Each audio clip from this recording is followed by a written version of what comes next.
You ever notice how something as small, as ordinary, as completely overlooked as a grain of salt can do what entire armies of fear and doubt fail to do?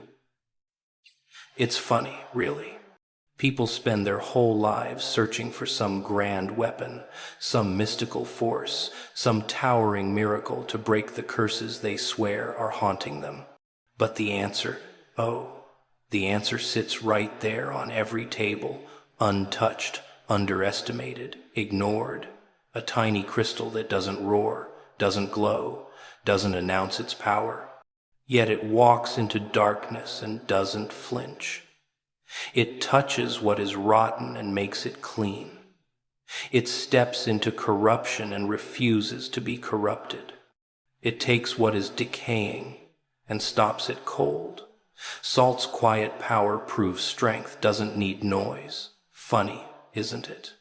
How everyone walks around shouting, bragging, puffing their chests, as if volume alone could bend reality. As if screaming your importance makes you important. But salt, salt works in silence. It doesn't argue. It doesn't plead. It doesn't beg for attention. It simply times is asterisk. And what it is powerful. So powerful it can preserve what the world tries to rot, cleanse what life tries to stain, and break what others whisper over you in the dark. People underestimate it because it's small, simple, ordinary. They overlook it the same way they overlook themselves, thinking, how can something so tiny do anything that matters?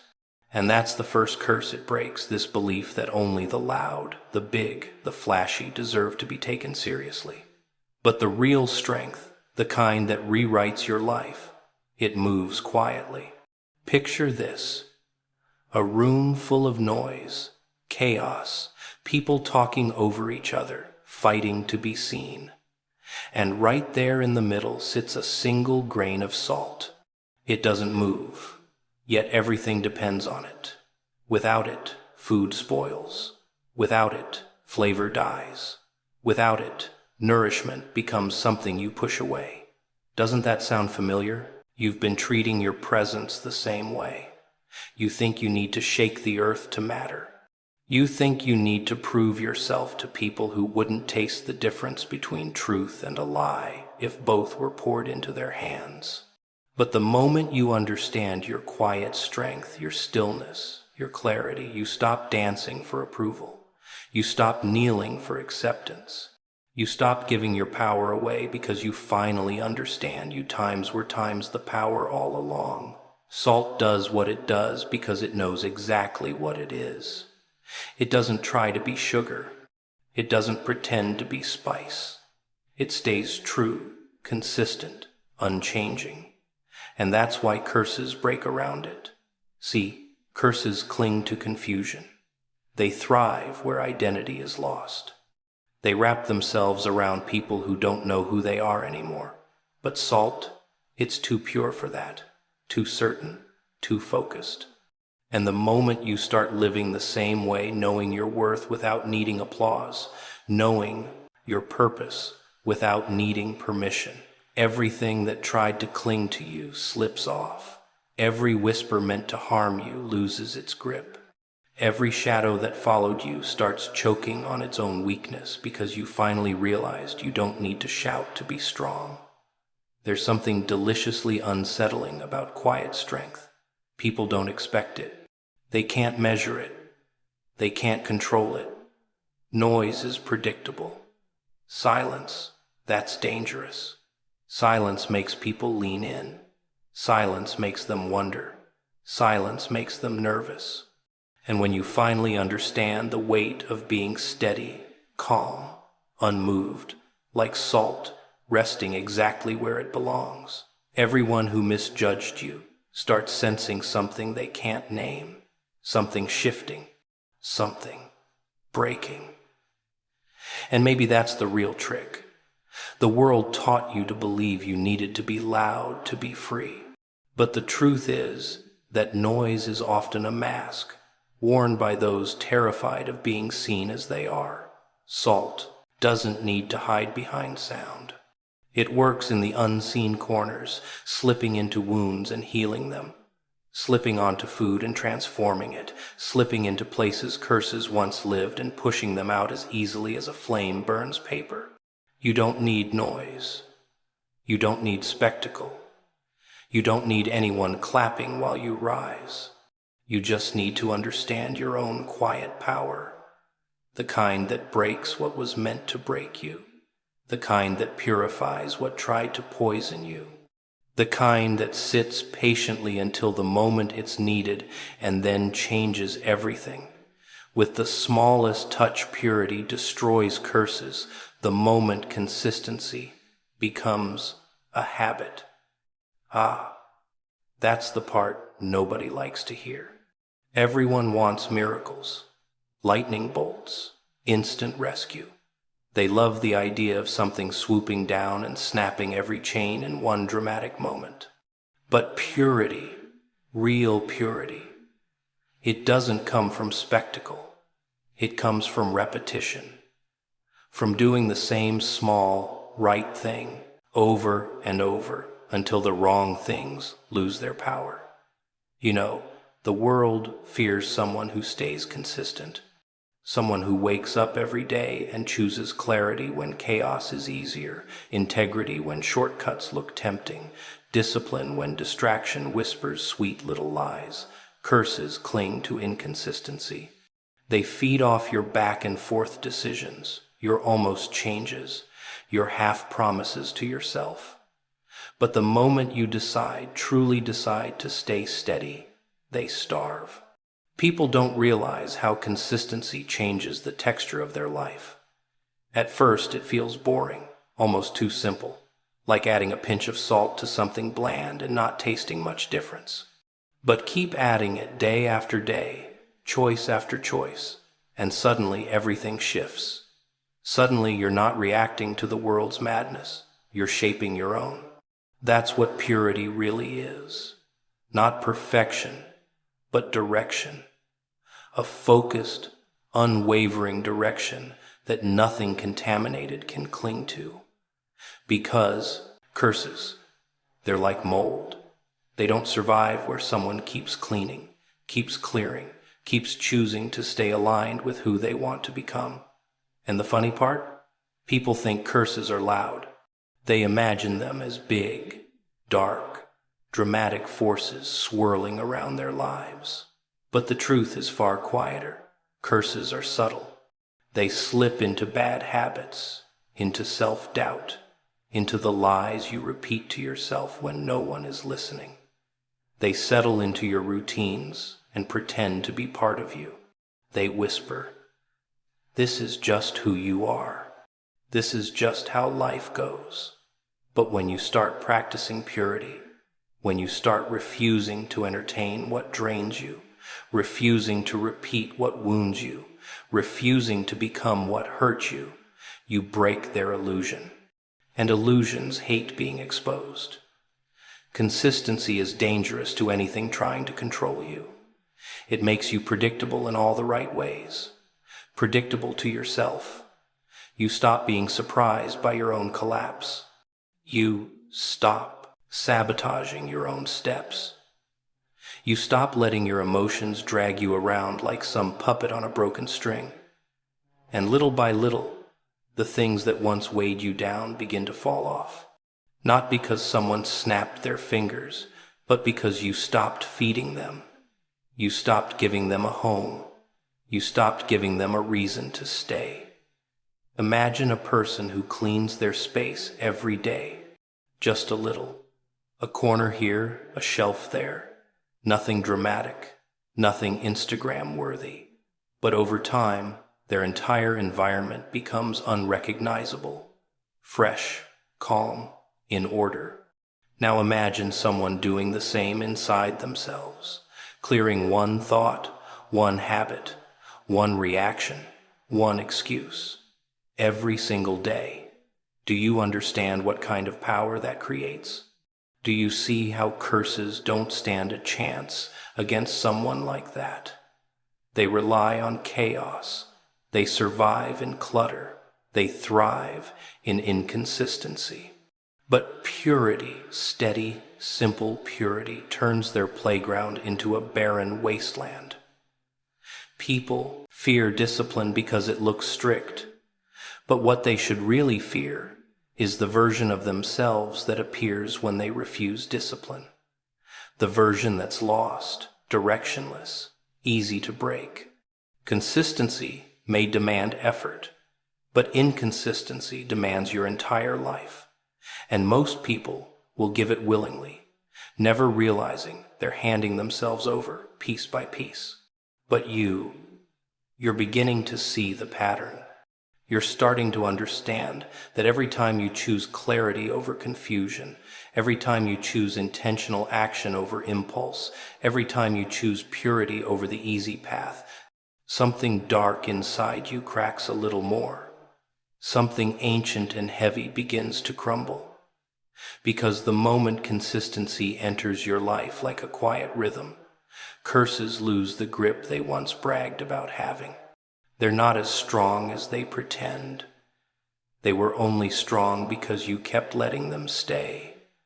Darkness loses when you become the barrier that decay cannot cross.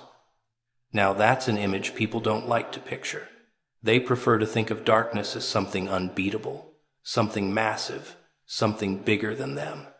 They imagine it as a monster with claws and teeth and shadows that drip off its shoulders. But darkness is far more fragile than that. All it takes is one boundary, one line drawn with intention, one person who finally decides, nothing gets past me anymore. And suddenly the thing that once intimidated you starts shrinking. Decay doesn't just appear overnight. It starts small. A crack in the wall, a corner left wet, a door left open when no one's watching. And before you know it, rot has slipped inside. Not because it was powerful, but because no one stopped it. That's how negativity works too. How self-doubt works. How curses work. They don't break down your life with a hammer. They seep in through the places you refuse to guard, through the thoughts you entertain even though they poison you, through the people you let near you even though they drain everything good from your spirit, through the habits you know are killing you slowly, but you still allow them because they feel familiar. You want to know the secret to stopping decay? You become salt. Not the seasoning, the barrier, the protector, the thing that makes decay impossible. Salt doesn't negotiate with rot. It doesn't compromise. It doesn't say, come in, but only a little. It draws a line around what matters and dares anything corrupted to cross it. And here's the twisted little truth. When you become that kind of barrier, darkness doesn't fight, it flees. It knows it can't survive where someone has finally chosen to stand firm. People underestimate the power of saying no. Not the weak, shaky no that hopes someone understands, but the kind of no that locks every door to the past and refuses to let a single shadow slip through the cracks. A no that preserves your peace. A no that protects your future. A no that stops the cycle of decay that's been running through your life for far too long. When you start saying that kind of no, oh, the darkness hates it, because it thought it owned you. It thought it knew your patterns. It thought you would always break right on schedule. But then you became the barrier, the boundary, the wall it could no longer push through. Look around your life. Every place where darkness settled, there was no barrier. Every place where something died emotionally, spiritually, mentally, there was an open door. A place you didn't guard because you didn't believe you deserved to. But the moment you understand your worth, really understand it, you stop letting anything decay you from the inside out. You become protective of your energy, selective with your time, unavailable to chaos. And suddenly the forces that once stalked you start stumbling. They start losing their grip. They start realizing the game has changed and you're no longer the easy target they fed on. Decay hates strength. It hates clarity. It hates people who stop apologizing for wanting a cleaner life. So when you become the barrier, when you become the force that keeps what is unworthy from crossing into your inner world, darkness has no strategy left. It can't corrupt you if you won't let it in. It can't break you if you refuse to open the door. It can't rot your spirit if you decide you're done hosting the things that were killing you. And the most fascinating part? That strength doesn't appear with some dramatic transformation. It shows up the moment you stop accepting decay as normal. The moment you stop pretending you can handle just a little. The moment you decide you're finished letting darkness nibble at your joy, your goals, your identity. That's when you become the barrier. That's when your presence alone tells the darkness, try it, just try it. And it won't, because it knows that once someone chooses to protect their inner world with intention, decay becomes impossible, darkness becomes powerless. And the things that once haunted you start trembling the moment you stand your ground. Curses survive only where discipline is absent. Isn't that fascinating? People walk around blaming shadows, bad luck, enemies, jealous eyes, ancient whispers, anything except their own lack of structure. They imagine curses as these wild, supernatural beasts lurking in the corners, ready to jump on them at any moment. But the truth is much less mysterious and far more uncomfortable. Curses don't thrive because they're powerful. They thrive because people refuse to take control of their daily lives. They slip into the empty spaces you leave open. They cling to the cracks created by your lack of direction.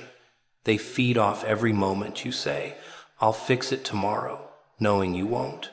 Discipline. Oh, that's what really scares people. Not darkness, not curses, not misfortune discipline. Because discipline asks you to show up consistently, relentlessly, even when no one is watching, even when you don't feel like it, even when everything around you is screaming that giving up would be easier. Curses adore the undisciplined because there's nothing guarding the door, nothing pushing back, nothing telling them, not today. When you live without discipline, your life becomes a house with every window open, every lock broken, every light turned off. Anything can wander in and make itself comfortable, and it does. Look closely at any area of your life that feels cursed: relationships, money, health, confidence, purpose, and you'll see the same pattern. A lack of consistent action, a lack of rules you actually follow, a lack of boundaries you actually enforce. People think curses break suddenly, like watching a chain snap with one dramatic pull. But most curses die quietly, the moment you start doing what you know you should have been doing all along. That small daily action, the one you keep avoiding, that's the blade that cuts through the rope around your life. But here's the tricky part. Discipline doesn't feel magical at first. It feels annoying, uncomfortable, repetitive, like dragging your feet through mud. And that's why so few people stay with it long enough to witness the shift.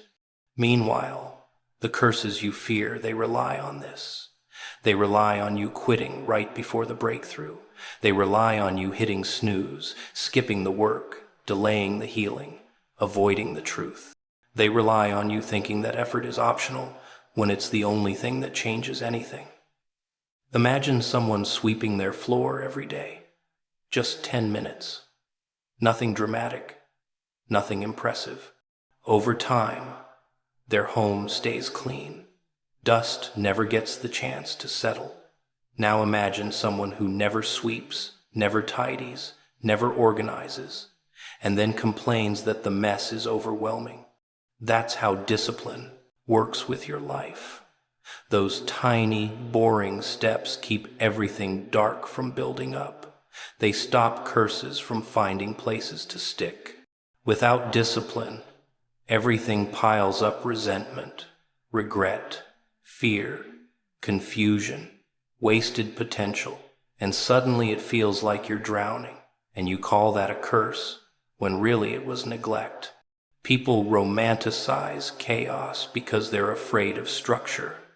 Structure demands responsibility. It demands honesty. It demands you stop blaming the universe for what you're allowing. Curses only have authority in the spaces you refuse to manage. So imagine what happens when you finally take control, when you build routines that strengthen you, when you protect your time with an iron grip, when you stop entertaining things that weaken your mind, when you stop feeding habits that poison your future. The curses don't fight back, they evaporate. They can't survive discipline. They can't survive consistency. They can't survive a person who wakes up every day and makes choices on purpose. There's something beautifully unsettling about a disciplined person, something that unsettles every force that once preyed on them. Because discipline makes you predictable to yourself and unpredictable to anything that used to manipulate you. It creates a rhythm so strong that nothing dark can break through it. It builds a structure so solid that nothing rotten can get in. And the curses that had you trembling, they start trembling instead, realizing their playground has become a fortress, and you're no longer someone they can cling to. The smallest daily actions carry the greatest transformative force.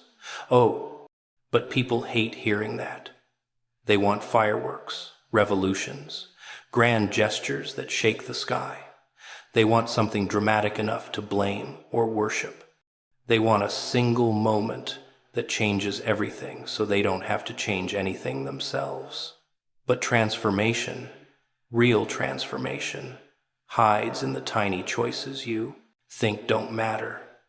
The ones you brush off, the ones you skip, the ones you tell yourself you'll do later. It's almost funny how people overlook the microscopic power sitting right in front of them simply because it doesn't look impressive. Small things rarely do. But small things, they accumulate, they stack, they grow teeth when ignored and become wings when repeated. Take salt, for instance, a grain so tiny you can barely grip it between your fingers. But add enough of those grains, day after day, and suddenly you're preserving entire worlds from decay. That's the trick life plays on you. It hides the big changes inside little motions. Waking up 5 minutes earlier, drinking a glass of water, reading a single page, saying no to one distraction, choosing not to respond to something beneath you. These things look insignificant, laughable, too gentle to make any impact. But watch what happens when they repeat. Watch what grows from them.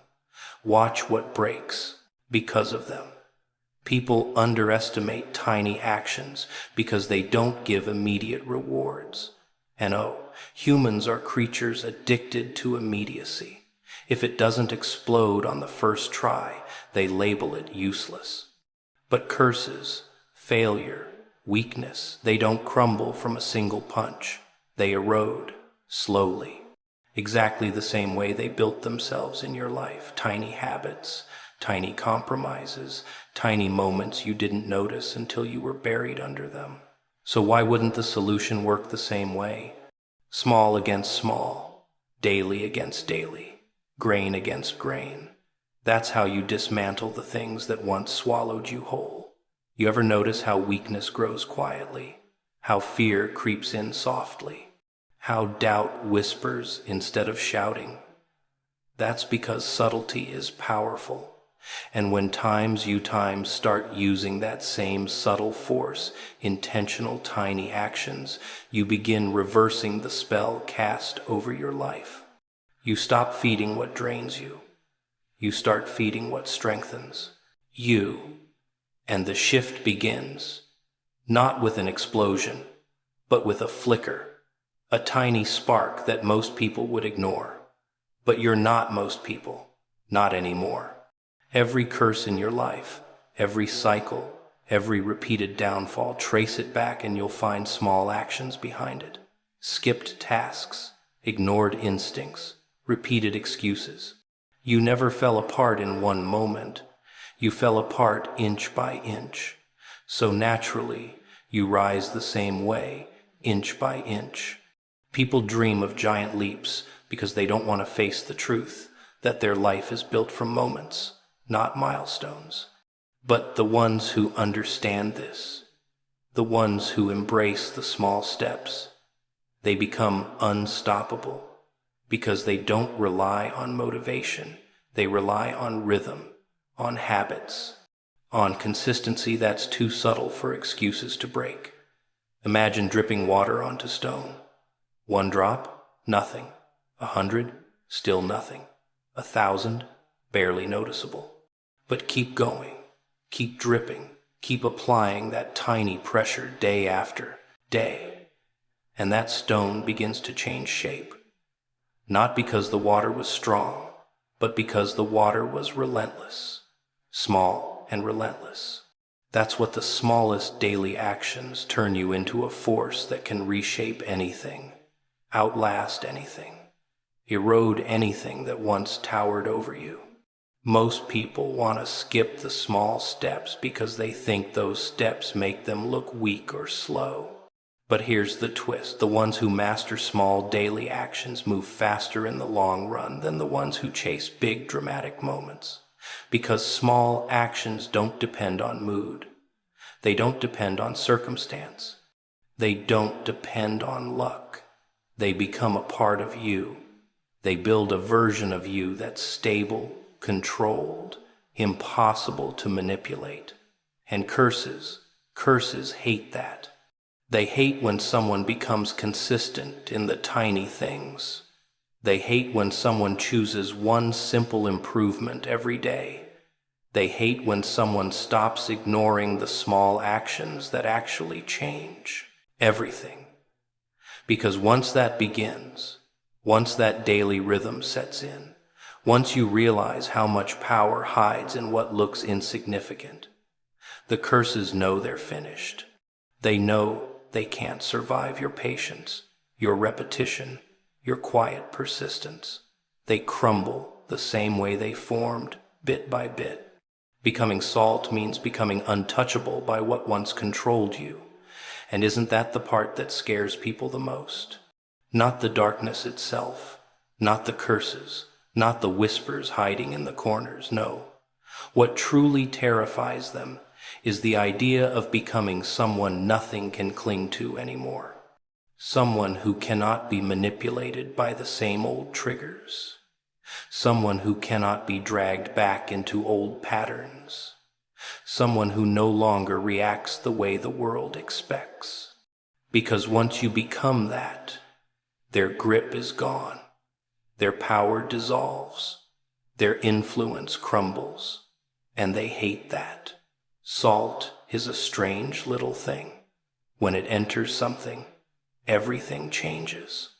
When it surrounds something, decay stops. When it touches something, corruption dies. It's pure, steady, unbothered. It doesn't bend to fit the environment. The environment bends to fit times at asterisk. And that's the kind of person you become when you finally understand your worth. When you stop shrinking, when you stop letting old versions of yourself drag your future through the mud, you become the presence that everything must adapt to, not the presence constantly adapting to everything around you. Think about how much of your life was shaped by reactions, reacting to what someone said, reacting to what someone did, reacting to how someone treated you, reacting to every little negativity thrown your way. You were like water, easy to disturb, easy to influence, easy to contaminate. But salt doesn't dissolve into chaos. It stabilizes, it transforms, it sets the terms. When you finally realize your ability to set the terms of your own life, the things that once toyed with you lose their amusement. They lose the ability to twist you.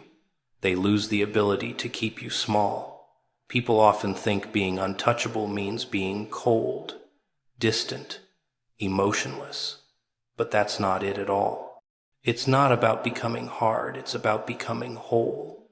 It's about no longer having loose edges where negativity can latch on, no cracks where past wounds can drip back in, no empty spaces waiting to be filled with someone else's poison. Being salt means you've filled those spaces with strength, clarity, self-respect, intention. Nothing rotten can enter because there's simply no room left.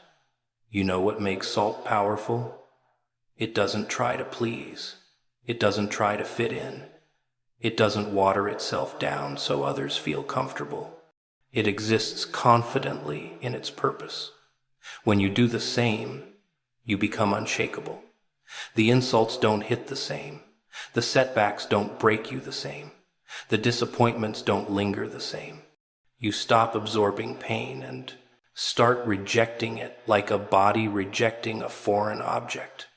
That's when you know you've become untouchable, not because you don't feel, but because you don't surrender your strength to every emotion that passes through you.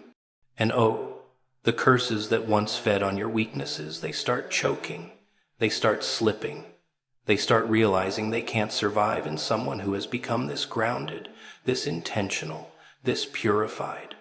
You become too steady for chaos, too clear for confusion, too rooted for manipulation, too filled for emptiness. The same problems that once haunted you start sliding off you like water off polished metal.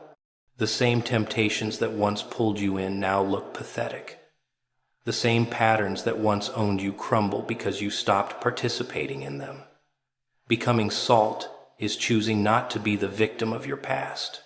It's choosing not to fall back into familiar traps. It's choosing not to let every emotion, every insult, every setback dictate your direction. It's standing there with that quiet, unsettling calm and letting everything that once controlled you realize it no longer can. They can scream, they can push, they can pull, they can taunt, but you won't move. Not like before, not the way they expect. And that's when the shift happens. When the things that once held authority over your life start losing their confidence in themselves. Because you're not bending anymore. You're not breaking at the predictable points. You're not acting like the fragile version of you they learned to manipulate. You've become something else entirely, something pure, steady, and strangely unbreakable. Something that stands between your life and anything that tries to rot it. Something that breaks curses simply by existing. You've become salt, and salt doesn't apologize for being untouchable.